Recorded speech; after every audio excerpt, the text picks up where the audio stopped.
আজকের নিবেদন অনিমেষ ভট্টাচার্য নিবেদিত রহস্য যখন হাঁটুতে। গল্প পাঠে আমি জয়ন্তী।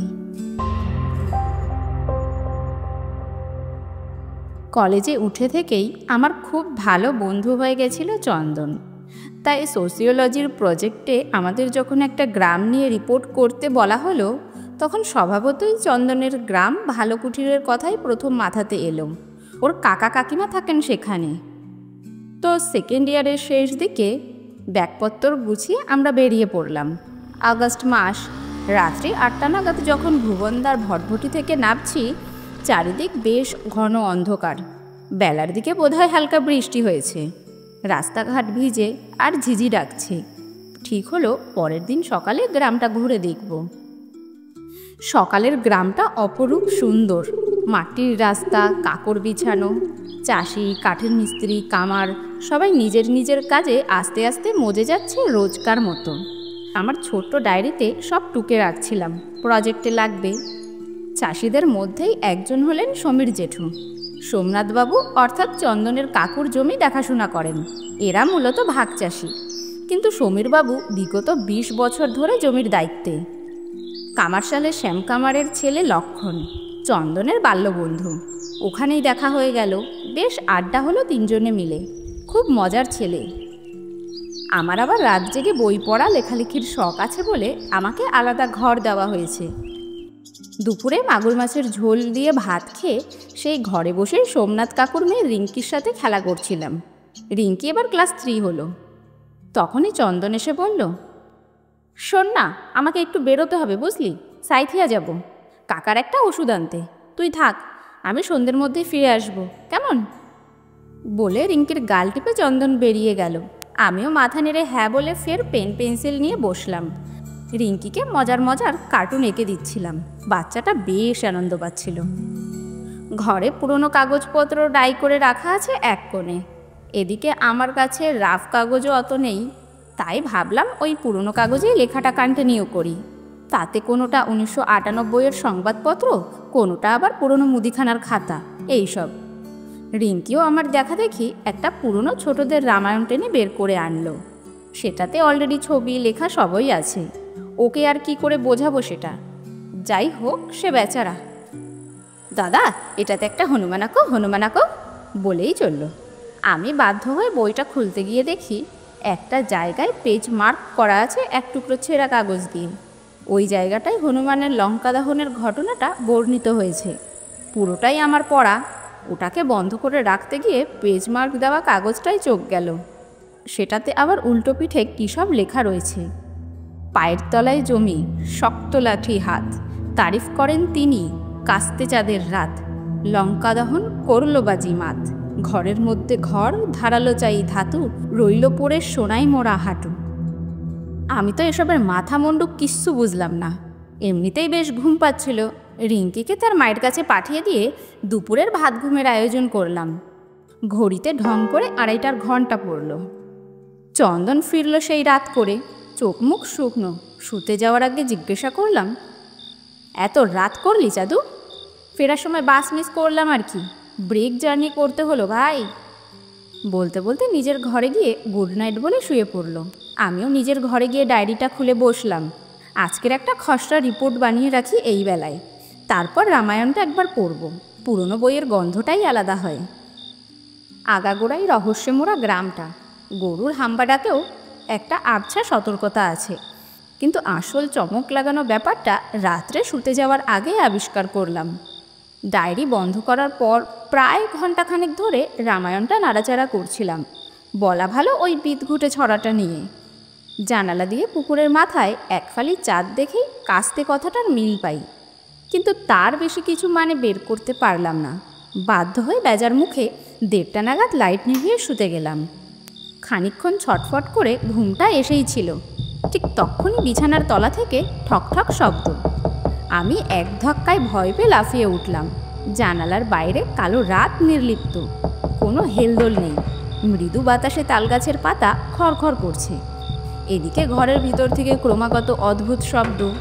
একটু পরেই বুঝলাম আওয়াজটা আসছে মাটির তলা থেকে। মাটিতে শুয়ে কান পেতে শুনলাম, কেউ যেন এক নাগাড়ে কিছু ঠুকে চলেছে। সকালে উঠতে উঠতে 8টা বেজে গেল। চন্দন তো তখনও বেঘরে ঘুমোচ্ছে। আমি কাকিমার থেকে চায়ের কাপটা নিয়ে টিভির ঘরেই যাচ্ছিলাম। দেখি বাদিকে সদর দরজা দিয়ে সমীর জেঠু ঢুকছে।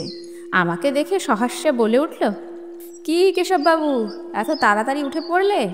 ঘুম হয়েছে? আমি বললাম, হ্যাঁ দিব্যি। কাল রাতের কথাটা চেপে গেলাম। সোমনাথ কাকুর সঙ্গে জমি নিয়ে কিছু আলোচনা সেরে জেঠু বেরিয়েই যাচ্ছিল। আমাকে ডেকে জিজ্ঞাসা করলাম, চাঁদু তো ঘুমোচ্ছে, জমি দেখতে যাবে তো চলো, পেয়ারা খাওয়াবো। আমি আর রিঙ্কি এক পায়ে খাড়া, ঝটপট হাওয়ায় চটি গলিয়ে বেরিয়ে পড়লাম। সমীর জেঠুকে আমার বেশ লাগে, সত্যিই মাটির মানুষ। যেতে যেতে রিঙ্কি বলল, জেঠু গল্প শুনবো, কিন্তু আজ একটা নতুন আর বড় গল্প বলবে। জেঠু হেসে বলল, এই হয়েছে বাচ্চা মা আমার, আমাকে পেলেই হলো, কত গল্প শুনবি মা? রিঙ্কি বলল, অনেক অনেক, আর এই ভালো দাদাটাও তো তোমার কোনো গল্প শোনেনি। রিঙ্কির কথা শুনে দুজনেই হাসতে হাসতে আখের জমির কাছে এসে গেলাম। আমাদের দাঁড়াতে বলে দৌড়ে গিয়ে গাছ থেকে পেয়ারা পেড়ে আনলো। একটা করে আমাদের দিয়ে নিজে একটা খেতে খেতে সমীর জেঠু শুরু করলো। 1900 সাল, বীরভূমের ডিস্ট্রিক্ট কালেক্টর এই গায়েই থাকতো, ওই গোয়ালাপাড়ার দিকে। বেটার দালান কুঠি ছিল, বড় ভালো মানুষ ছিলেন। সেবার পৌষ মাস, কনকনে ঠান্ডা। খাজনাপাতি জোগাড় করে তখনও বাড়িতেই জমা রেখেছিল। সরকারের কাছে পাঠাতো কদিন বাদেই, ব্যাস খবর ঠিক চাউর হয়। গভীর রাতে ঘুমোচ্ছিলেন, তক্ষুনি একদল ডাকাত পাহারাদারকে বেঁধে কুঠিতে চড়াও হয়। কালেক্টর সাহেব চেঁচিয়ে বাঁচাও বলার সুযোগটুকুও পায়নি। তার আগেই তার মুখ হাত পা চেপে বেঁধে দেয় ডাকাত সর্দার। তারপর সব পয়সা করি দুটো পুটলি বেঁধে চম্পট, তাও প্রায় 1000 হবে বই কি, গোটা জেলার খাজনা। তারপর পেয়ারা শেষ করে আমি বলে উঠলাম, এদিকে গায়ের সেরা লাঠিয়াল গণেশ আর তার 2 সাতগের যাচ্ছিল জমির দিকে পৌষ আগলাতে। ডাকাতের দল শিবতলা দিয়ে ঘুরেছে আর সামনে গণেশ। এই ডাকাত সর্দারকে গণেশা একবার নদীর দিকে পাকড়াও করেছিল, ব্যাটাকে একা পেয়ে বসিয়েও ছিল 2-4 ঘা। তারপর থেকে ডাকাতের উৎপাত আর হয়নি। গণেশ দেখল পুরো ডাকাতের দল আছে, পল্টু আর শম্ভুকে গায়ের বাকিদের খবর দিতে পাঠিয়ে দিল, আর ও একাই শুরু করলো। এ গায়ের ইতিহাসের সবচেয়ে মারাত্মক লড়াই। বাঘের বাচ্চা ছিল এই গণেশ। গণেশের লাঠির সামনে 50 জন ডাকাতও কম পড়ে যায়। ডাকাত সর্দার খানিকক্ষণ লড়াই করেই সেটা টের পেল। অন্য ফন্দি বের করলো। গণেশ যখন বাকিদের মোকাবিলায় জান প্রাণ ঢেলে লাঠি চালাচ্ছে, সর্দার পেছন থেকে গিয়ে সজোরে মারল গণেশের পায়ে। হাঁটু ধরে মাটিতে বসে পড়ল আমাদের গণেশ। ভাঙ্গা হাঁটুতেই ডাকাতদের ঠেকিয়ে রেখেছিল সেদিন। ততক্ষণে গায়ের লোক সব এসে গেছে। ডাকাতরা বুঝলো অবস্থা বেগতিক, ঝোলা থেকে বাঁধা বাঁধা বোম বের করে সবার বাড়ি জ্বালিয়ে দিল। একই শীতকাল, খড়ের উপরে শিশিরটুকু সরে যেতেই দাউ দাউ করে জ্বলে উঠল। গোয়ালাপাড়া, বাইনপাড়া। তারপর উত্তুরে হাওয়ায় সে আগুন মুহূর্তে বিরাট আকার নিয়ে নিল। গায়ের লোক কী করবে কিছু বুঝতে পারল না। ডাকাতরা এই সুযোগে সব ফেলে প্রাণ বাঁচিয়ে পালালো। লাঠিয়ালের দল অনেক দূর অবধি পিছু নিয়েছিল, কিন্তু ধরে আনতে পারেনি। দিয়ে রিঙ্কি অধৈর্য হয়ে বলে উঠল, সারা রাত ওই ঠান্ডায় পুকুর দিঘি থেকে জল তুলে গোটা গ্রামের আগুন নিভিয়েছিল শম্ভু, পল্টু, বিনোদরা। সে এক রাত ছিল। তারপর তো কালেক্টর খুশি হয়ে পুনর্বাসন দিয়েছিলেন, সে অনেক পরের কথা। আর গণেশের কি হলো জেঠু? আমি জানতে চাইলাম। গণেশ ওই রকম টাকুরি দেওয়া শীতে ভাঙা পায়ে লড়ছিল ব্যাটার ছেলে। হাঁটুর নিচে অবধি বাকি পাটা কেটে বাদ দিতে হয়। লুঙ্গির খুঁটে চোখ মুছলেন সমীর জেঠু। সত্যি আমরাও যে কখন গণেশের এই নিঃস্বার্থ বিক্রমের অনুরাগী হয়ে উঠেছিলাম জানতেও পারিনি। সরকার থেকে গণেশকে নকল কাঠের পা গড়িয়ে দেয়, তবে কেউ কেউ বলে সেটা নাকি সোনার ছিল। আস্ত সোনায় মোড়া হাঁটু। বাড়ি এলাম, চান করতে হবে।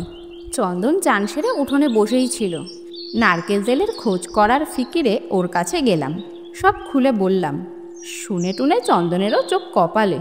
ও তো এসবের বিন্দু বিসর্গও জানতো না। দুজন মিলে প্ল্যান করলাম আজ রাতে 2টো নাগাদ আবার যদি ঠক ঠক শুরু হয় টর্চ হাতে বেরিয়ে যাব চুপি চুপি। আমার মন বলছিল এই হাঁটু, ঠক ঠক শব্দ সব কানেক্টেড। কিশু দাদা, সুখী বাংলায় পাতাল ঘর হচ্ছে, তাড়াতাড়ি চান করে এসো, টিভির ঘর থেকে চিৎকার করে বলল রিঙ্কি। কিশু, এই তোর দুধ রইল, আর শোন, আমি শুতে গেলাম, তুই ঠিক 2টোর সময় অ্যালার্ম দিয়ে রাখিস, আমাকে ডাকবি মনে করে। আমি বাধ্য ছেলের মতো হ্যাঁ বলে দরজা বন্ধ করে শুতে গেলাম। এক ঢোকে দুধটা শেষ করে মশারি টাঙিয়ে নিলাম। জানালার বাইরে ওয়েদারটা কি দারুণ স্তব্ধ, সব যেন অধীর আগ্রহে প্রতীক্ষা করছে কোনো ওলট পালটের। তাল গাছ থেকে খসখস আওয়াজটা নেই। এসব ভাবতে ভাবতে কখন যে ঘুমিয়ে পড়েছি খেয়ালই নেই। ভাগ্যিস অ্যালার্মটা আগেই দিয়ে রেখেছিলাম। ঠিক 2:30টার সময় ধর্মরিয়া ঘুম থেকে উঠলাম। অলরেডি মোবাইলে 4টে স্নুজ, আর মাটির নিচে জোর ঠক ঠকা ঠক ঠক। দৌড়ে গিয়ে আলো জ্বালতেই চোখে পড়ল দুধের গ্লাসের কাছে এক গাদা পিঁপড়ে জড়ো হয়ে পড়ে আছে নিথর। মাথাটাও কেমন ঝিম ধরে আছে। চন্দনের ঘরের দরজা খোলা, ভেতরে কেউ নেই। সমীর জেঠুর জাবদা টর্চটা নিয়ে হনহন করে বেরিয়ে পড়লাম। বিপদের আশঙ্কা করে আগেই সেটা নিয়ে রেখেছিলাম। আমি জানি আওয়াজটা ঠিক কোত্থেকে এসছে। জায়গায় পৌঁছে টর্চটা কোমরে গুজে ঢাকনাটা খুলে নামতেই যাব, অমনি সেটা উল্টো দিকে খুলে আমাকেই একটা জোরে ধাক্কা দিল। আমি 4 হাত দূরেই ছিটকে গিয়ে পড়লাম। সঙ্গে সঙ্গে মাটি ফুঁড়ে উঠল একটা ছায়া মূর্তি, বগলে ভারী কিছু জিনিস, সেটা নিয়ে পরিমরি করে পালাচ্ছে। আমি জোর গলায় বললাম, কে রে? আওয়াজ শুনে একবার চকিতে ফিরে তাকালো বোধ হয়। টর্চটা ছিটকে পাশেই পড়েছিল। কুড়িয়ে নিয়ে জ্বালতেই যাব, আর দেখি লোকটা দ্বিগুণ স্পিডে দৌড়চ্ছে। এক বিন্দু সময় নষ্ট না করে প্রায় 15 হাত দূর থেকে তাক করে ছুঁড়ে মারলাম টর্চটা। অব্যর্থ নিশানা ডান পায়ের পেছনে সজোরে গিয়ে লাগলো। লোকটা হুমড়ি খেয়ে পড়ে গেল। হাত থেকে ভারী জিনিসটা মাটিতে পড়ে গড়াগড়ি দিচ্ছে। আমি পেছন থেকে তেড়ে গেলাম। লোকটা জিনিসটার মায়া ছেড়ে তড়াক করে লাফিয়ে উঠে তালগাছের সারির মধ্যে অদৃশ্য হয়ে গেল। তালগাছের মাথায় সরু কাস্তের মতো এক ফালি চাঁদ উকি দিচ্ছে। টর্চ হাতে নিচে নামতেই আমার রক্ত জল হয়ে গেল। নিথর হয়ে পড়ে আছে চন্দনের নলিকাটার দেহ। চারিদিকে তরতাজা রক্ত, পায়ের তলায় জমি শক্ত লাঠি হাত। তারিফ করেন তিনি কাস্তে চাঁদের রাত, লঙ্কা দহন করল বাজি মাত। ঘরের মধ্যে ঘর ধারালো চাই ধাতু, রইল পড়ে সোনায় মোড়া হাঁটু।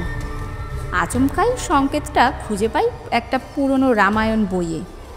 গোটা রহস্যটার এটাই খোলা সুতো, বলতে গেলে সবটাই এতে বলা আছে। চন্দন খুন হওয়ার পর একটা গোটা দিন পেরিয়ে গেছে। কাল সারাদিন এক মুহূর্তের জন্য থিতু হতে পারিনি।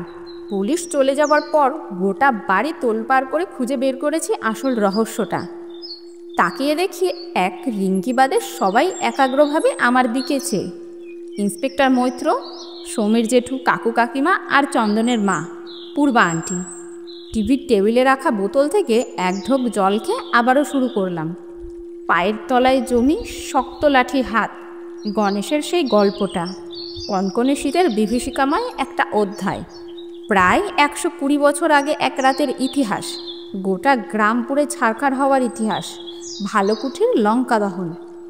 সমীর জেঠু, ওটা কাঠের হাঁটুই ছিল, বাইরেরটা। ভিতরে কাঠের ফাঁকে ফাঁকে চাপ চাপ জমাট সোনা। খুব সম্ভবত এই সোনা কালেক্টরের নিজস্ব অত্যাচারের রোজগার ছিল। হ্যাঁ, ইতিহাস ঘাটলে গিবসন সাহেবের অনেক কুকীর্তি জানা যাবে। লোকটা পুরোপুরি ভালো মোটেই ছিল না। ডাকাতরা সেদিন খাজানার লোভে আসেনি, এসেছিল ওই সোনার লোভেই। সেটা খুঁজে না পেলেও খাজানার টাকা নিয়েই চম্পট দিয়েছিল। এদিকে যে ঘরে একবার ডাকাত পড়েছে সেখানে যে আবার পড়বে না, তার কি নিশ্চয়তা? তারিফ করেন তিনি।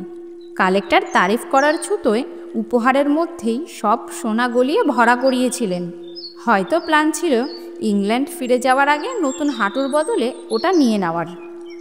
কিন্তু না, তার আগে গভীর রাতে সাপের কামড়ে প্রাণ হারায় গণেশ সাহেব। তখন বঙ্গভঙ্গ আন্দোলনে নাজেহাল, দিল্লি পালিয়েছিলেন বোধহয়। গণেশের বাকি দেহ সৎকার করা হলেও হাঁটুটা নিজের কাছে রেখে দিয়েছিল তার প্রাণের বন্ধু শম্ভু। নিজেও জানতো না কি মহার্ঘ জিনিস ঘরে এনেছিল। এই শম্ভু কে ছিলেন জানেন জেঠু? গোবিন্দ খুড়োর বাপ। ঠিক তাই, সোমনাথ কাকুর বাবা মানে চন্দনের স্বর্গত দাদু হলেন গোবিন্দ মণ্ডল। সেই গোবিন্দর বাবা শম্ভু ব্যাপারটা আবিষ্কার করতে পেরে 5 কান হওয়ার আগেই এক কাণ্ড করে। এই মণ্ডল বাড়ির নিচে একটা ছোট্ট ঘর বানিয়ে সেখানে একটা আশ্চর্য রকমের বড়সড় ট্রাঙ্কে তালাবন্দি করে রেখে দেন। বয়সকালে যাতে ভুলে না যান সেই জন্য সংকেত বানিয়ে ভরে রাখলেন রামায়ণের মধ্যে। কাল যখন সারা সকাল ভেবে কিছুই কুলকিনারা পেলাম না, চন্দনের ঘরে একবার ঢু মারলাম। পুলিশ 1 দফা তল্লাশি করেই গেছিল। ঘরে ঢুকে পা পোষে পা মোছা আমার একটা বাতিক। পা দিতেই কেমন একটু অস্বাভাবিক ঠেকলো, যেন পা পোষের ভেতরে কিছু একটা আছে। কেটে বের করতেই হাতে এলো এক হলদেটে একটা ফাইল। এই ফাইলটা আমি ট্রেনে আসার সময় চন্দনকে বার দুয়ে বের করে পড়তে দেখেছি। ওরই ফাইল, আর তাতেই এই সব কিছুর পয়েন্ট আউট করে রাখা ছিল। শম্ভু মারা যাওয়ার আগে কাউকেই এসব বলে যেতে পারেনি। সংকেতটাও কারো নজরে এসেছে বলে মনে হয় না। ফলে লাভের গুড় কেউই খেতে পায়নি। তবে এই বাড়িতেই ঠাকুর ঘরের পুরনো ব্রতকথার বইয়ে খাপছাড়াভাবে লিখে রেখে যান তিনি, খানিকটা আধুনিক ট্রেজার হান্টারের আদলেই। সেখানেই বলা আছে হদিশ পাবে রামায়ণী, অর্থাৎ ওই সংকেতটা যেটা আমি আগেই পেয়েছিলাম। সংকেত থেকেই জায়গাটার সন্ধান পাই আমি। আমাকে থাকতে দেওয়া হয় যে ঘরটায়, সেটা বরাবর বন্ধই থাকে। কাজেই চন্দনের জানার কথা ছিল না যে পাতাল ঘরটা ঠিক আমার রুমের নিচেই। হ্যাঁ, পাতাল ঘর। সংকেতের পংক্তিগুলোর প্রথম অক্ষরগুলো যোগ করলে দাঁড়ায় পাতাল ঘর। থ্যাঙ্কস টু রিঙ্কি অ্যান্ড সুখী বাংলা। চন্দন খুন হওয়ার দিন বিকেলে আমি পুকুর পাড়ে গিয়ে জোর অনুসন্ধান চালাই পাতাল ঘরের এন্ট্রান্স খুঁজে বের করার। প্রথমে পাতকুয়াটাকেই পাতাল পাতাল করে ভুল করেছিলাম। লাঠি দিয়ে মাটি সরিয়েও কিছু পাচ্ছিলাম না। শেষে যখন সন্ধে হয়ে এসেছিল, হতাশ হয়ে পা ছড়তেই একটা শক্ত মতো কিছুতে হালকা ধাক্কা খেলাম। জায়গাটা তালগাছের গোড়ায়। পাতকুয়োর পা আর তালগাছের তাল, পাতাল। তখনই একবার মাটি সরিয়ে নেমে দেখার ইচ্ছে ছিল, কিন্তু চারিদিক ভালোই অন্ধকার হয়ে যাওয়ায় বাড়ি ফিরে যাই। পাতাল ঘর ঢোকার ঢাকনাটা ওখানেই। এই অবধি বলে একটু থামলাম। ঘর জুড়ে পিন ড্রপ সাইলেন্স। রিঙ্কিও দেখি চুপ করে বসে শুনছে, শুধু পূর্বা আন্টি নির্বাকার। আমি একটু গলা খাকড়ে তাকে জিজ্ঞাসা করলাম, আচ্ছা কাকিমা, উজ্জ্বল কাকুর তো সেলসের জব, সেটা কি রিসেন্টলি কোথাও ধাক্কা খেয়েছিল? কাকিমা একটা লম্বা দীর্ঘশ্বাস ছেড়ে ধীরে ধীরে বললেন, লাস্ট 6 মাস ধরে বেকার, সারাদিন ছুটে বেড়াই চাকরির আশায়। লজ্জার কথা আর কাকে বলি বলো বাবা? ছেলেটা আমার। ডুকরে কেঁদে উঠলেন তিনি। রিঙ্কির মা তার কাঁধে হাত রেখে সান্ত্বনা দেওয়ার চেষ্টা করলেন। উজ্জ্বল কাকু এখন ভাগ্যান্বেষণে বিহারে। আমি ফের শুরু করলাম। বাড়িতে থাকতেই সংকেত সলভ করে ফেলেছিল চন্দন, তাই এখানে এসে প্রথম দিন রাতেই একবার ঢুকেছিল একাই, ব্যাপারটা সম্পর্কে নিশ্চিত হতে। তখনই ধারালো ধাতুর কেসটা বুঝতে পারে। সেদিন আর ঠোকাঠুকি কিছু করেনি। এদিকে ওই ঘুপচি ঘরের মধ্যে বাক্সটা ভেঙে দেওয়ার উপায় ছিল না, বাইরে বের করে আনলেও চাপ। তাই চন্দনের দরকার ছিল তালা ভাঙার ধারালো হাতিয়ার।